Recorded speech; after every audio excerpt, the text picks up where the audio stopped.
Welcome back. I was reading through this one when something stopped me mid-scene. There's a moment where the protagonist sits down at that table, picks up the pen, and the entire room thinks they've won. The thing is, she already knows the papers won't hold. That gap between what the room sees and what she knows is where this story lives. This is Eternal Diary. The smell of the courthouse hallway hit me before anything else did. Industrial cleaner over something older, something that had soaked into the floors decades before anyone I knew was born. The kind of building that has absorbed too many bad days to smell neutral anymore. I stood very still and let the sensation travel all the way to the back of my throat. I had been here before, not in the ordinary sense, in the sense that I had stood in this exact spot, wearing clothes that were meant to make me look composed and reasonable, watching the fluorescent light at the far end flicker the way it always flickered, and I had walked through that door into room 14C and signed my name on a set of papers that ended everything. I had done all of that. And then 3 years had passed. And then I died. And now I was standing in the hallway again. The fluorescent light flickered. My name was Serena. I was 34 years old, or I was 34 years old the first time, and now I was 29 again, which meant 5 years had been handed back to me with no explanation and no manual. I knew what day it was. I knew what month and year it was. I knew that behind the door to room 14C, my ex-husband Julian Hargrove was sitting at a table with his attorney, waiting for me to sign the custody agreement that his team had spent 8 months engineering. I also knew something that no one else in that building knew. The agreement was not going to hold. Not because of anything I planned to do in the next hour, because of something Julian had done, or rather failed to do, across the 4 months before this hearing. Something his attorney either didn't know about or had decided to pretend didn't matter. And I had a choice. I could walk in there and warn him and watch him scramble and lose the tiny window in which everything was perfectly positioned. Or I could pick up the pen, smile at his attorney, and let it detonate on its own. I pushed open the door to 14C Julian, looked up when I came in. He had that particular expression I had come to recognize across what felt like a very long marriage and one very long divorce. The expression of a man who believes he has already won and is now simply waiting for the paperwork to confirm it. His jaw was relaxed. His eyes held that particular blankness that people mistake for calm, but is actually the absence of anything to worry about. He had nothing to worry about. That was what he believed. My attorney Josephine was already at the table. She stood when I entered and touched my elbow once, lightly, which was her version of checking in. Josephine was 61 years old and had been practicing family law in this city for 32 of those years, and she communicated almost everything through pressure and proximity rather than words. One touch of the elbow meant, "We're fine. Sit down. Breathe." I sat down. I breathed. Julian's attorney was a man named Cormac, and Cormac was very good at his job in the sense that he was thorough and well-prepared and charged significantly for both qualities. He had the custody agreement in a neat stack in front of him. He had a pen already uncapped. "Ms. Asheville," he said. My married name, which I had kept for now, for reasons that would become relevant later. "Thank you for being prompt." "Of course," I said. The agreement ran to 47 pages. It covered our son Eli, who was 6 years old and had his father's eyes, and my stubbornness, and absolutely no idea that his parents were currently sitting in a room deciding the shape of the next 12 years of his life. The agreement gave Julian primary physical custody. It gave me alternating weekends and 2 weeks in summer. It gave Julian the right to make educational and medical decisions without my sign-off in non-emergency situations. It was, as divorce agreements go, a fairly thorough dismantling of my role in my son's daily life. In my first life, I had signed it because I was exhausted. Because Julian's attorney had used the preceding 8 months to build a picture of me as emotionally volatile, professionally unstable, and intermittently unavailable. Because Julian had money, and I had run out of it. Because Josephine, who I had hired 6 months into the proceedings when my original attorney quit, had told me that a prolonged trial would cost more than I had and might not go better. Because I had been 34 and I was tired and I thought, Eli will be okay, he's resilient. I'll figure out visitation and I'll figure out summers and I'll build something back. I signed it. And then 3 years passed, and what I built was not enough, and what Julian built around my access to Eli was very thorough, and then I died before I could fix any of it. So here I was, 29, in room 14C, and I picked up the pen. Josephine glanced at me. She couldn't say anything. We hadn't discussed this. In this version of my life, I had not told her anything about the thing I knew, and that was deliberate because what I needed right now was for her reaction to be as genuine as everyone else's. I signed the agreement. I signed every page where a signature was required. I initialed every place where an initial was required. I did it in the order Cormac indicated, and I did not slow down, and I did not allow my hand to tremble. Julian watched me sign. His expression did not change. Why would it? Everything was going exactly as he expected. When I set the pen down, Cormac gathered the pages with practiced efficiency. He would submit the signed agreement to Judge Addison, who was presiding over our case, and she would review it, and it would be entered into the family court record, and that would be that. That was what Cormac believed. That was what Julian believed. That was not what was going to happen. I had learned about the child support arrears 9 weeks before, in this version of my life, in the way that I learned about most things now, by knowing where to look, because I had already lived through the consequences of not looking. The arrears were not large, which was part of why they had slipped through. Julian was not a man who was careless with money in obvious ways. He paid his attorney's invoices on time. He paid his mortgage on time. He maintained his professional profile with the kind of careful attention that wealthy people pay to the things that constitute their visible life.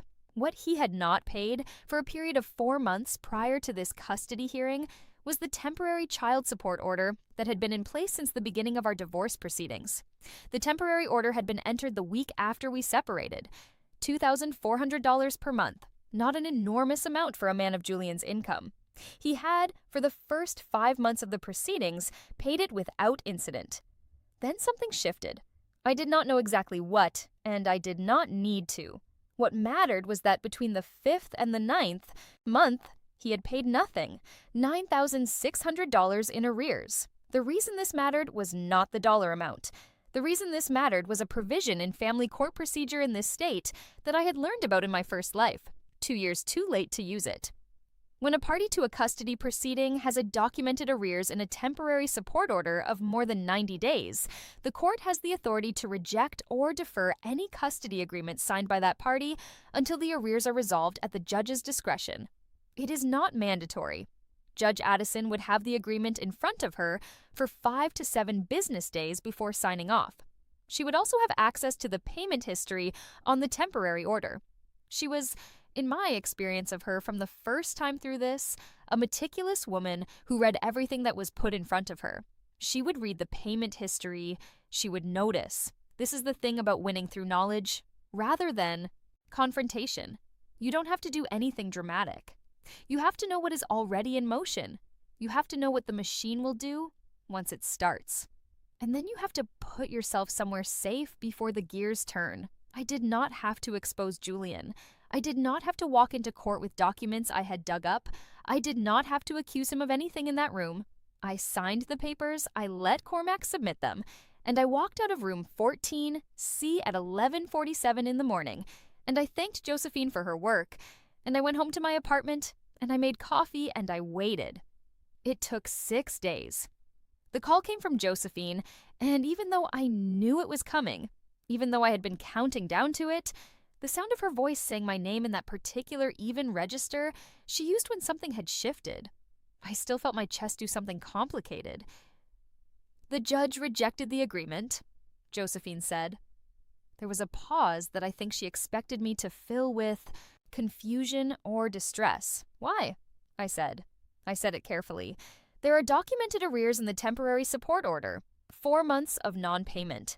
The agreement has been returned to both parties with a notice that it will not be accepted until the arrears are cleared and there's been a formal financial disclosure review. She paused again. Serena, did you know about the arrears? I knew he had missed some payments, I said. I didn't know how far back it went. This was technically true. I hadn't known it was 4 months until I had asked Josephine to pull the payment records 3 weeks ago. She had done it with mild curiosity, as though it was a loose end. It had been more than a loose end. We need to meet, Josephine said.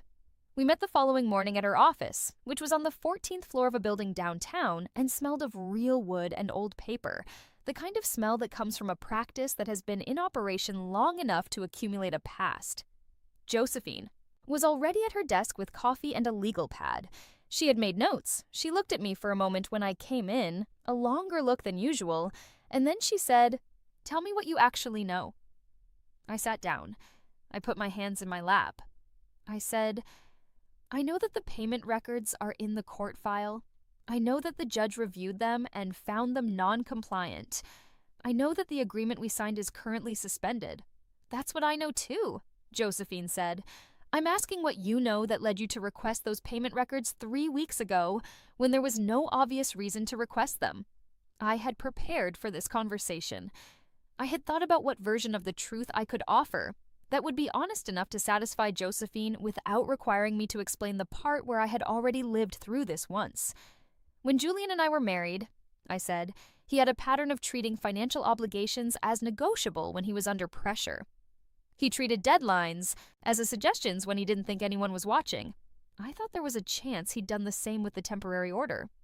Josephine studied me. "You had a hunch," she said. "A well-informed hunch," I said. She wrote something on the legal pad. "The financial disclosure review is going to open things up," she said. "When the judge ordered it, she wasn't just referring to the arrears. She's asking for a full accounting. Assets, income, hidden compensation, everything." She looked up at me. "If there's anything in Julian's financial picture that the original proceedings didn't surface, it's going to come out now." I looked back at her steadily. "I'm aware," I said. "There was a great deal in Julian's financial picture that the original proceedings had not surfaced. I knew this because, in my first life, it had surfaced later, 2 years after the custody agreement was signed, in a completely different context. A business dispute between Julian and a former partner that had gone to civil court and produced discovery documents so comprehensive that anyone paying attention could have reconstructed the hidden architecture of his finances from a conference room in another city. I had paid attention. I had been, by that point, in the middle of trying to modify the custody agreement and drowning in the cost of doing so. I had read those discovery documents the way a starving person reads a menu. Too late to use, too detailed to forget. I had not forgotten. Julian had, over the course of the preceding 6 years, organized his income across 3 separate entities. His primary income came through Hargrove Consulting, LLC, which was the entity that appeared in all of our original divorce documentation. His secondary income came through a company called Meridian Asset Partners, which had been registered in Delaware and was not connected, on paper, to Julian's name. It was registered to a man named Conrad Balthazar, who was Julian's college roommate, and who had the kind of loyalty that comes from a decade of profitable friendship. Julian received income from Meridian through a consulting arrangement that appeared, on the surface, to be payment for services. In practice, it was a distribution mechanism that allowed him to keep approximately 40% of his income off the books in any document that bore his name. His third revenue source was a rental property portfolio held in a trust that had been set up in his mother's name before she died and had been quietly transferred to Julian's management after her death, with the beneficial ownership documented in a way that a cursory search would not find. None of this was untraceable. All of it required you to know where to look. I knew where to look. I did not give this information directly to Josephine. Not yet. What I did over the following 2 weeks was begin to build the kind of documentation that would allow a forensic accountant to find it on their own. This was a meaningful distinction. If handed Josephine a map, the question of how I had the map would follow us through every subsequent proceeding. If a forensic accountant discovered the same territory through independent audit, the question disappeared. I had been thinking about this for the better part of the 5 years I had been living this second life. The second life that wasn't supposed to exist.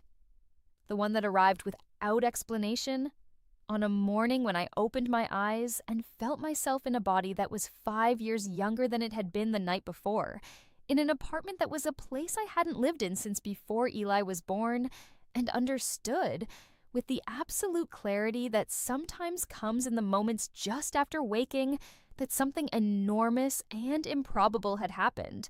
I had spent the first month very carefully not acting on anything. This was harder than it sounds. The impulse to move immediately, to prevent, to correct, was constant. I had lost so much time in the first version. Every day that voice passed felt like waste. But I had understood, in those early weeks, that moving quickly on incomplete information was how people who had been handed an extraordinary advantage managed to squander it. I had been given the outline of a map. I had not been given the details. Details change. Julian had made the decision not to pay the temporary support order at some point in the first 4 months of our divorce proceedings. In this version, those same 4 months were still approaching. I had to wait and see if they unfolded the same way. They did. I had checked the payment records at the 7-month mark because that was when I had expected the first missed payment to appear. It was there. I checked again at 8 months, still unpaid. At 9 months, 4 payments were outstanding. The machine was running the same way it had run before. I had made my request to Josephine at that point, and then I had signed the agreement and waited for the judge. Now the financial disclosure review was ordered, and Josephine needed a forensic accountant, and I had a name ready. Her name was Patricia Osmond, and she had been, in my first life, the accountant on the opposing side of Julian's civil dispute with his former business partner, which meant she had done exactly the kind of deep entity structure analysis that would find everything. She had been thorough in a way that had made me furious at the time, because her thoroughness had served the wrong side. In this version, I had researched her independently, which was easy because her public professional record was substantial, and I suggested her to Josephine as someone who had experience with complex LLC structures. Josephine raised an eyebrow. "Where did you come across her name?" "I did some reading," I said. Josephine hired Patricia Osmond. The disclosure review took 11 weeks. During those 11 weeks, I went back to work. I had been, in my first life, an architectural project manager, which was the kind of title that sounds stable until you are in the middle of a protracted divorce, and billing clients is no longer the first thing on your mind. I had let the work slide. I had lost 2 contracts. I had rebuilt, but slowly and badly, and the money situation had never really recovered. In this version, I had not let the work slide. I had a project management firm, Serena Asheville Design Consulting, that I had incorporated in the 2nd year of my second life. I had 3 long-term contracts and a staff of 4, and a reputation in the commercial renovation sector that I had built with great deliberateness, choosing projects where I knew the outcomes, using my knowledge of what was coming in the industry to position myself ahead of it. I was not wealthy. I was comfortable. I was stable. I had financial records that were completely clean and completely documented. This was not an accident. Everything I had done in the 5 years since my second life began had been directed in part toward this moment, toward being in this courthouse hallway with a stable income, clean records, and the knowledge of exactly where the gaps in Julian's financial architecture were located. I am not going to pretend this was without cost. Building a business while managing a marriage that I knew was going to end, raising a child whose father I had watched become someone I couldn't live with, all while holding 5 years of foreknowledge that I couldn't share with anyone and couldn't act on too quickly. It was exhausting in a way that had nothing to do with hours worked. It was the exhaustion of sustained performance, of knowing what was coming and not being able to say so, of being kind to someone in the morning because you understood that anger would only make the machinery run badly. There were nights when Eli was asleep and Julian was in his office, and I sat at the kitchen table with my hands around a cup of tea that had gone cold, and I thought, I am doing this right. I am doing this correctly. And I felt nothing that resembled satisfaction. I felt mostly the particular loneliness of being a person who has been somewhere twice. But I kept going, because on the other side of going was Eli, at a custody table, with 12 years mapped out for him by a piece of paper that I had been too broken to fight. And I was not going to let that happen again. The report from Patricia Osmond arrived on a Tuesday. Josephine called me at 8:45 in the morning. She was not given to early calls. When her number appeared on my phone at that hour, I already knew something substantial had landed. "You need to come in," she said. I came in. Patricia Osmond was there in person, which she had not been at any of our previous meetings. She was a compact woman in her mid-50s with silver hair cut very close, and the kind of posture that suggests she has been sitting in difficult rooms for a long time and has learned to take up space deliberately. She had the report in front of her, a substantial stack of pages with tabs. She did not offer pleasantries. She looked at me across Josephine's conference table and said, "Your husband's income is approximately 2.3 times what was disclosed in the original proceedings." I said, "Tell me the specifics." She did. She had found Meridian Asset Partners. She had found the trust structure on the rental property portfolio. She had found a third stream I had not known about, a retained earnings account within Hargrove Consulting that Julian had been rolling over rather than distributing, which meant it was accumulating value that did not appear anywhere in his personal income statements. The total undisclosed income over the preceding 3 years was somewhere between $600,000 and $800,000, depending on how the trust distributions were classified. Josephine was very still while Patricia spoke. When Patricia finished, Josephine looked at me for a moment. "Serena?" she said. "Yes." The original temporary support order was calculated on Julian's disclosed income. If the court accepts this analysis, the correct support figure during these proceedings would have been approximately 4 times what was ordered. She paused, which means the arrears are not just $9,600. No, I agreed. They're substantially more if we recalculate on the basis of actual income. I nodded. Patricia Osmond picked up her pen and wrote something on a fresh page of her legal pad. She turned it toward me. The number had more digits than the original arrears figure. Julian had, in the most literal legal sense, been underpaying to support his own child. I looked at the number. I looked at Patricia. I looked at Josephine. "What does this mean for the custody agreement?" I said. "It means," Josephine said, "that when we go back before Judge Addison, we are not going back to fix a minor payment discrepancy. We are going back with evidence of a material misrepresentation in financial disclosure throughout the entire proceedings, which opens the door to a complete reconsideration of the custody arrangement." She looked at me carefully. "Do you want to reconsider?" I thought about Eli at 6 years old, who had his father's eyes and my stubbornness. I thought about 12 years mapped out by a piece of paper. I thought about alternating weekends and 2 weeks in summer, and someone else making the medical decisions. "Yes," I said. "I want to reconsider." The hearing before Judge Addison was scheduled for a Wednesday in November. I had been thinking about this hearing in one form or another for years. In my first life, I had never had it. In this life, I had been moving toward it since the morning I woke up and understood what had been handed to me. In the weeks immediately preceding it, I found myself waking at 4 a.m, lying in the dark, rehearsing not what I would say, but how I would inhabit the room, how I would say, where I would put it to my hands, how I would look at Julian when the numbers were read out. The answer I arrived at was the same way I had looked at him when I signed the original agreement, calmly, without visible meaning. I had learned in the second life that the most unsettling thing I could do to Julian was refuse to respond to him. His entire strategy for managing other people was built on reaction. He would provoke, gently, sometimes, the way he had provoked me across our marriage with comments about my work hours or my moods, or the way I organized the kitchen, and then he would read the response and adjust. He was very skilled at reading responses. I had stopped giving him any. He had found it increasingly unnerving. I had watched him try different approaches across the preceding year. As the divorce proceedings unfolded, he had tried cold distance. He had tried twice. Something approaching warmth. The kind of warmth that felt like an opening move rather than an emotion. He had tried, at one point, asking me in the parking lot of Eli's school if I was okay in the tone of a man who expects you to be grateful for the question.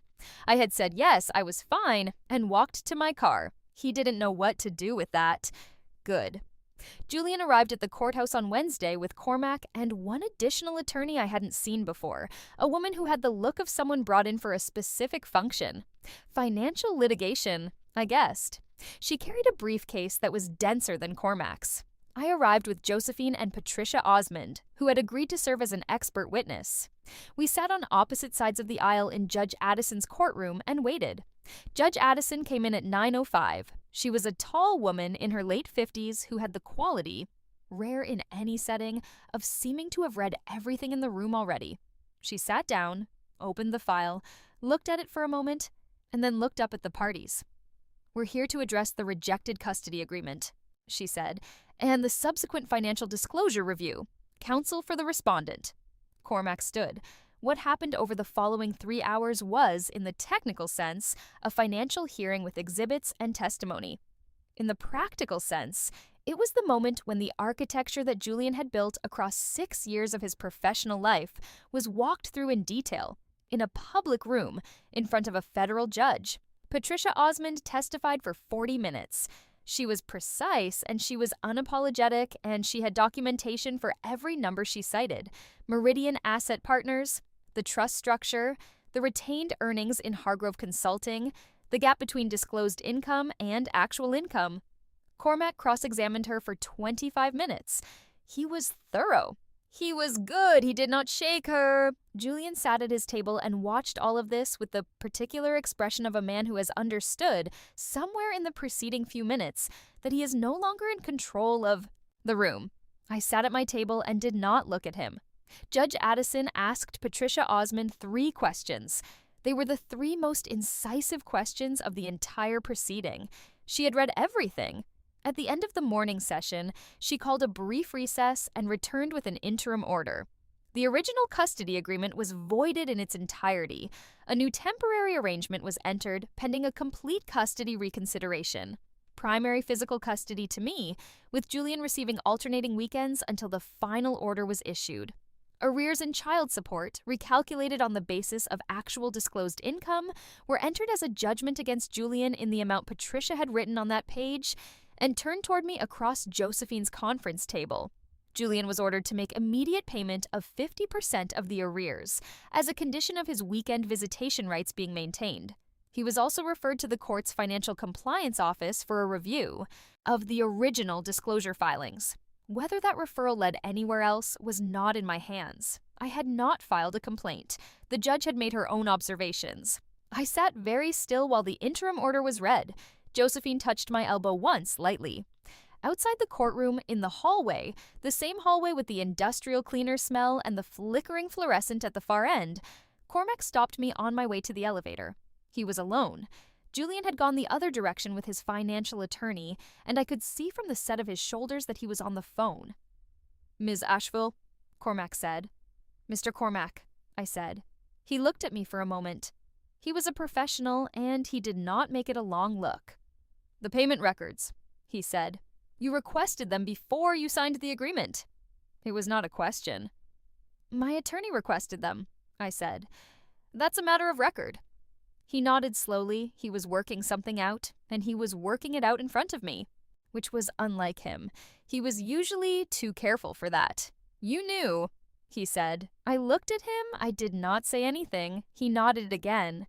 He turned and walked back toward the courtroom. I pressed the elevator button. The elevator took a long time to arrive, the way courthouse elevators always do. I stood and listened to the fluorescent light flicker at the far end of the hallway, and I breathed the industrial cleaner smell, and I thought about Eli. He was at school right now. He was in 1st grade.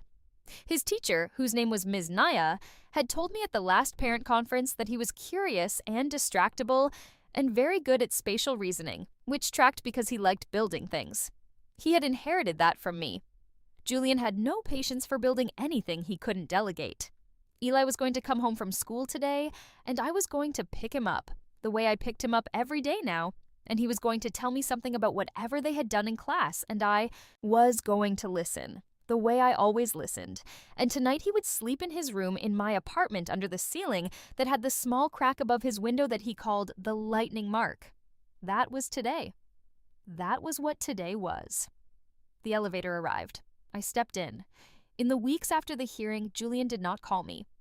He had his assistant contact Josephine about the payment schedule for the arrears. He paid the 50% required for his visitation rights within the window Judge Addison had given him, which surprised me slightly.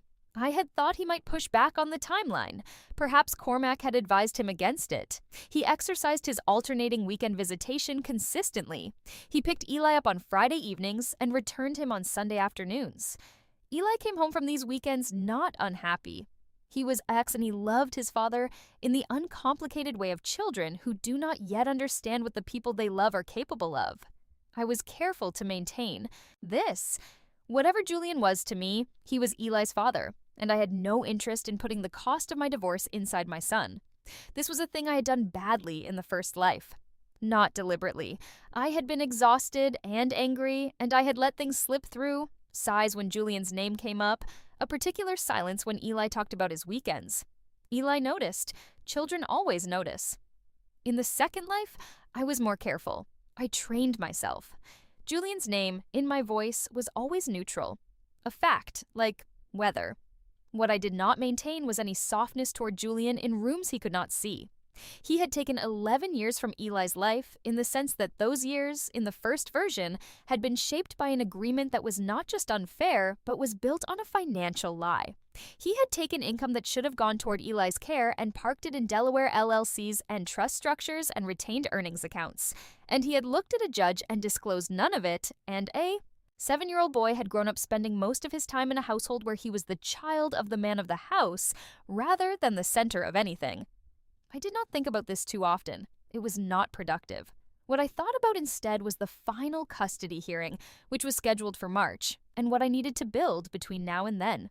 The financial disclosure had opened the field. It had established Julian as someone who had been dishonest in a material way throughout these proceedings. Judge Addison was not going to forget that when she sat down to make a final determination about where Eli should live and who should make decisions about his education and his medical care. But financial dishonesty alone was not going to get me to the outcome I needed. It was evidence of character, not evidence of parenting. I needed to show, not argue, not assert, but show that Eli's daily life with me was stable, warm, structured, and connected. That his daily life with Julian was not. I began documenting. This is the part of the strategy that sounds simple and is not. Documentation in a custody context is not about surveillance. It is not about catching the other parent in mistakes, though if mistakes happen and you are observant, you will have a record of them. It is about creating a consistent, contemporaneous record of your child's life in your care. I had read everything I could find in the preceding 5 years about what family court judges look at in contested custody cases. The research was consistent. Judges look for stability of routine, quality of engagement, school involvement, medical involvement, the degree to which the primary caregiver understands the child's individual needs and responds to them. I kept a journal. Not a diary in the emotional sense. I had no interest in the emotional archaeology that would require. A factual journal. Dates, times, activities, anything Eli said that was notable or that indicated how he was processing what was happening around him, who dropped him off at school, who picked him up, doctor's appointments and what was said, teacher conferences and what was said, the things he asked for, and how I responded. I had been keeping this journal since the first week of the divorce proceedings. It was 74 pages long by the time of the final hearing. I also had records from Ms. Nia and from Eli's pediatrician, both of whom I had cultivated careful professional relationships with. Not friendships, something more useful than friendship, consistent presence. They knew my name. They knew I was the parent who showed up, not just on scheduled days, but when something came up, when there was a question or a concern. They knew I was the parent who read the forms and called back the same day, and remembered the names of the other adults in Eli's life. Julian showed up when it was his scheduled time. This is not nothing. He was not absent in the grossly negligent sense that would have made things easier. He was present in the way of a man who views parenting as a scheduled commitment rather than a continuous attention. He came to events. He did not initiate contact with the school between events. He met with Eli's pediatrician once, at the beginning of the school year, and did not follow up on the 2 items that had been flagged for monitoring. I had documentation of both. I did not manufacture this. I simply watched. I paid attention. I kept records. This is the thing no one tells you about protecting your own interests in a contested proceeding. The most powerful tool is consistency over time. and it requires no deception and no drama. It requires showing up, repeatedly, in ways that can be verified by third parties who have no stake in the outcome. The final hearing was scheduled for 3 days. We used 2. Josephine presented the financial disclosure findings as context for the overall proceeding. She presented Patricia Osmond's analysis and the arrears judgment. She presented my financial records, which were clean and comprehensive. She presented my employment record at Serena Asheville Design Consulting, which showed stable income growth and a schedule that was compatible with consistent school pickup. She presented the journal. She presented letters from Ms. Nia and from Eli's pediatrician. She called me to testify for 2 hours. She asked me about Eli's routine, his preferences, his friendships, the things that made him anxious, and the things that made him calm. She asked me about the divorce and how I had tried to manage it in ways that minimized his exposure to conflict. I answered everything in the journal voice I had been cultivating, factual, specific, without editorializing. Cormac cross-examined me for 90 minutes. He was looking for inconsistency, for emotion that could be read as instability, for anything that could reframe the picture Josephine had built. He did not find what he was looking for. He found a woman who had been paying very close attention for the preceding 11 months, and who knew the record cold. Julian testified. He testified about his love for his son and his commitment to being present in Eli's life, and his belief that Eli thrived in his care. He testified with the confidence of a man who believes that love and commitment are sufficient without needing to be demonstrated in detail. When Josephine asked him what Eli's pediatrician had flagged at the beginning of the school year, he said he would have to check his notes. He didn't have notes. Judge Addison looked at him for a moment when he said this. She did not change her expression. She wrote something on the pad in front of her. The final order came down 12 days later, mailed to Josephine's office and to Cormac's, and Josephine called me at 8:50 in the morning on a Thursday. "Primary physical custody," she said. "Granted to you. Julian receives alternating weekends and 3 weeks in summer." I was standing in my kitchen, in the Ute, same kitchen where I had sat at the table with cold tea and thought, I am doing this correctly. "Joint legal custody," she continued, "with a provision that you have final authority on educational and medical decisions if the parties cannot agree within 14 days. She paused. "Child support, calculated on Julian's actual income, monthly figure attached, payable to you beginning the 1st of next month." Another pause. "And ongoing quarterly financial disclosure filings, monitored by the court for the duration of Eli's minority." I said nothing for a moment. The kitchen window was at my eye level, and I could see the street below, which was busy with the ordinary morning traffic of people going to work. A delivery truck, a woman walking 2 dogs of different sizes, a man on a bicycle weaving between the stopped cars with the particular confidence of someone who has made this route so many times he no longer thinks about it. "Serena," Josephine said. "I'm here," I said. "That's a good outcome," she said. Not warmly, in the way of a 61-year-old family law attorney who does not deal in false warmth and who is offering the most honest version of what she can offer, an assessment. "Yes," I said, "it is."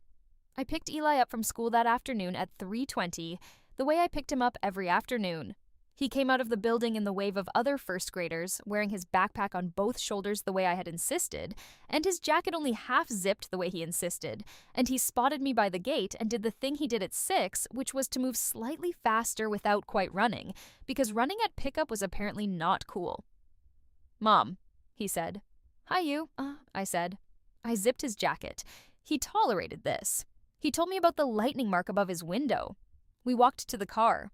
He asked in the car if he was going to Dad's this weekend. "Next weekend," I said. He accepted this the way children accept information about schedules when they have been raised in 2 households from an early age, without much visible processing, trusting that the adults have worked it out. We went home. I made dinner. He told me about something that had happened at lunch, a story that required several corrections mid-telling when he remembered it differently than he had begun, which was very like him. I listened to the whole corrected version. After he was in bed, I sat at the kitchen table again, not with cold tea this time, with the window open slightly, the way I liked it in the autumn when the air was still mild enough. I thought about the 5 years I had been given back. I thought about how I had used them, carefully, methodically, sometimes with a rigidity that came from knowing I couldn't afford mistakes, and sometimes with a warmth that surprised me. Because warmth had not been the plan, but Eli had a way of making you forget the plan. I thought about what I had known and what I had not known. I had known about the arrears. I had known about the LLC structure. I had known, in the vague sense that you know things that happened while you were living them, how the first version had gone wrong. I had not known, at the start, whether any of what I was building would work. Foreknowledge is an outline, not a guarantee. The machine runs similarly, but not identically. Julian could have paid the arrears on time. The forensic accountant could have missed something. Judge Addison could have weighted things differently. None of those things had happened, but they could have. This is the thing about the second chance. It is not certainty. It is a better starting position. I had made of it what I could. Julian called 2 weeks later, which was unexpected. He called my direct number, not Josephine's, which meant he had made a choice to bypass the professional distance we had been maintaining. I answered because not answering would have been a performance, and I was done performing. "Serena," he said. "Julian?" I said. There was a pause. On his end, I heard the particular acoustic quality of his office, which had high ceilings and hardwood floors, and the kind of ambient quiet that costs money. "The quarterly filings," he said. "I want to discuss the scope." "That's a conversation for our attorneys," I said. "I know," he said. "I wanted to—" He stopped, started again. "I wanted to understand." I waited. "The payment records," he said. "You asked for them before the agreement. You knew." He wasn't asking. He was doing what he had been doing since Cormac said the same thing in the courthouse hallway, working it out, trying to build the picture retroactively. "I knew the records were available to request," I said. "I requested them." "That's not—" He stopped again. The thing about Julian was that he was genuinely intelligent. This had made him a good business strategist and a difficult husband, and, in this specific conversation, a man who was close enough to understanding what had happened to be frustrated that he couldn't quite close the gap. "How long?" he said. I did not answer that question.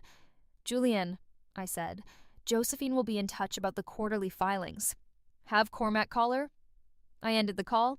I set the phone down on the kitchen counter and looked at it for a moment. He would not find the answer he was looking for. He would spend time trying to construct it, and he would get close, but he would not close the gap, because the gap was not closable with the information available to him. What had happened was not a strategy he could have anticipated. It was not a strategy anyone could have anticipated, because it depended on a piece of information that no one who had only lived their life once could have had. I poured myself a glass of water. I drank it standing at the counter.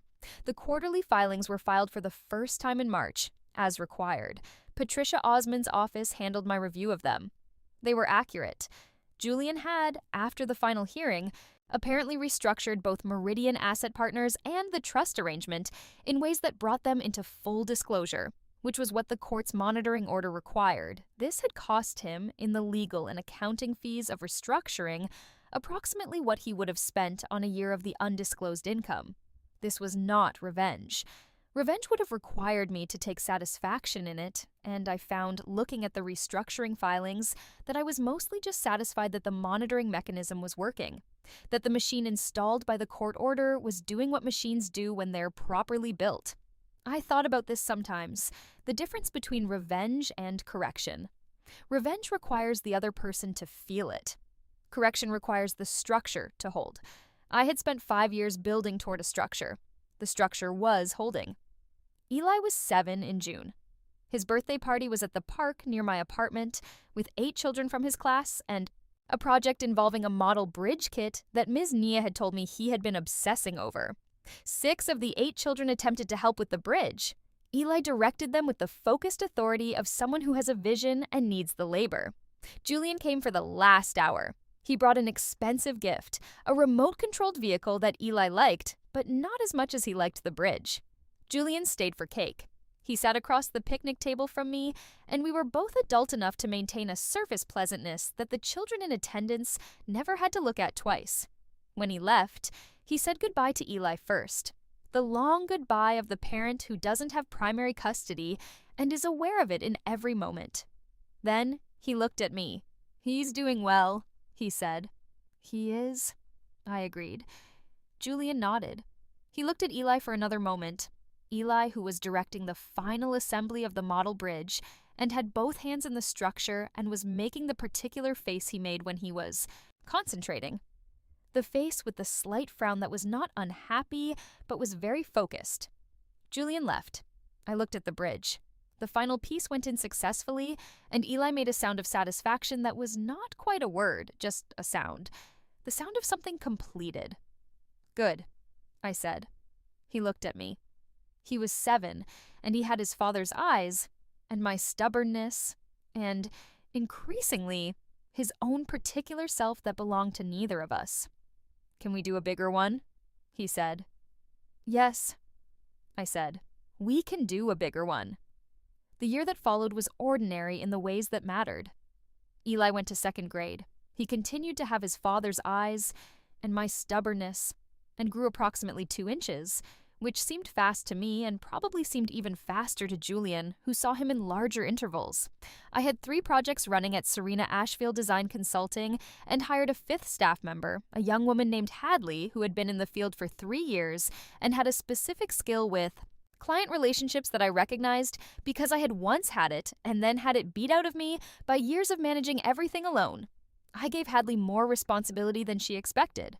She rose to it.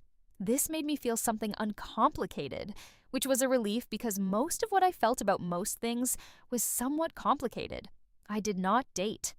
This was a choice that people in my life registered with varying degrees of subtlety.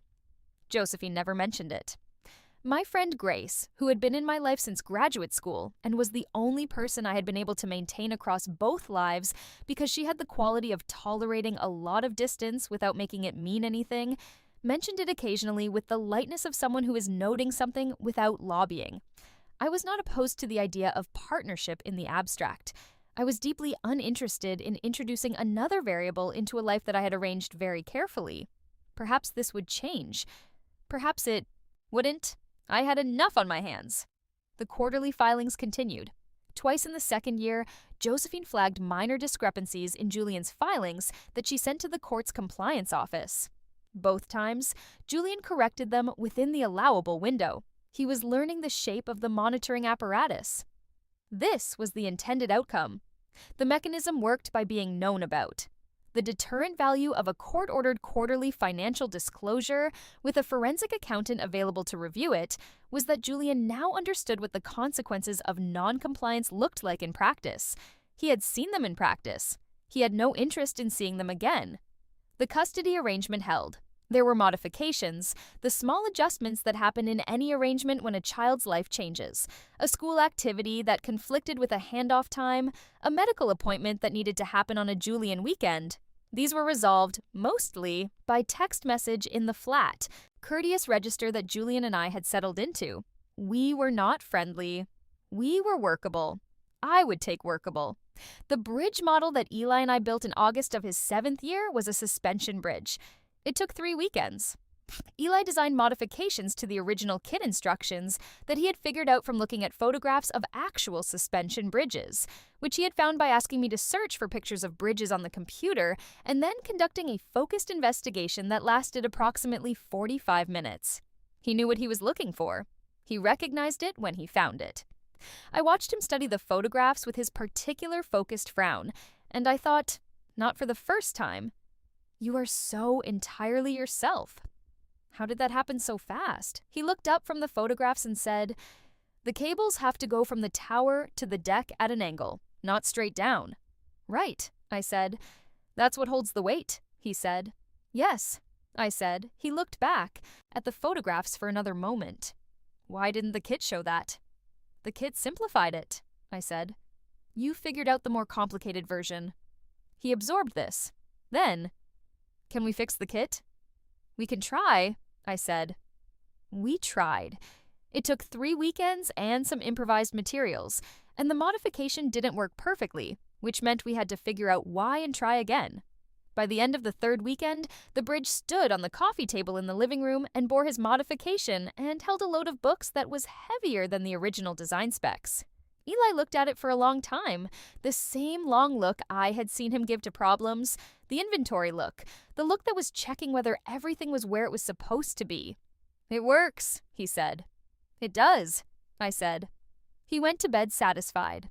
I stayed in the living room with the bridge on the coffee table and the autumn evening coming through the slightly open window. And I thought about the 5 years I had been given and what I had done with them. The courthouse hallway with its industrial cleaner smell. Room 14C, the pen in my hand. The moment of signing a document that everyone in the room thought was an ending, but that I knew, with the absolute certainty of someone who had been here before, was not. The bridge stood on the coffee table. I turned off the light and went to bed.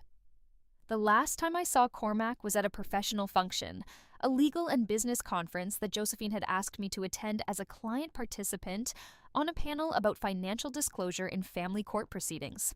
It was the kind of event that happens 2 years after the fact, when enough time has passed that the specific case can be discussed in the abstract. I did not know Cormac would be there. He had been invited as a practitioner on the same panel. We were seated 2 chairs apart. He registered my presence with the slight shift that professionals make when they encounter someone they have opposed in a significant matter. I registered his the same way. The moderator asked about the role of forensic accounting in contested custody cases. Cormac gave a thorough and technically accurate answer about the challenges of full disclosure in complex financial structures. He did not look at me when he spoke. When I was asked, I talked about the value of requesting payment records early, about the fact that information available to the court is often information that parties assume is not being looked at, about the difference between what is public and what is noticed. After the panel, in the hallway outside the conference room, Cormac came to stand beside me. "You were very composed," he said. "Thank you," I said. "In the courtroom," he said. "Both times. You were—" He chose the word carefully. "Prepared." "I try to be," I said. He nodded. He looked toward the conference room door for a moment, where other attendees were filing out. "You knew from the beginning how it would go," he said, not accusatory, almost admiring, in the way of someone who recognizes a quality of thinking they respect, even in an adversary. I looked at him. "I knew what the records said," I said. "I knew what the law said. I signed the agreement and I trusted the process." He looked at me for a moment. "That's a very clean answer," he said. "It's an accurate one," I said. He nodded slowly. Then he turned and walked toward the exit. I stayed where I was for a moment, in the hallway outside the conference room, with the kind of quiet that descends after a panel ends and before the next thing begins. The particular in-between quiet. I thought about what accurate meant. It was accurate that I had known what the record said.